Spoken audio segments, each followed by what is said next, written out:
Hi everyone, so today I'm going to be making a mosaic of ice show speed using 800 Rubik's Cubes. What?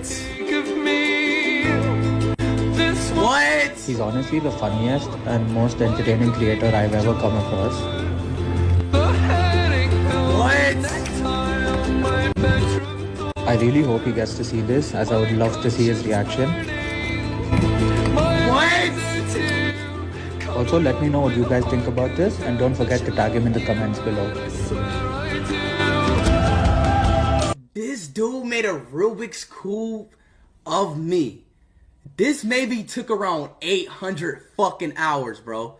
What the fuck, bro? Oh my fucking goodness, dude. Oh my goodness! W's, bro.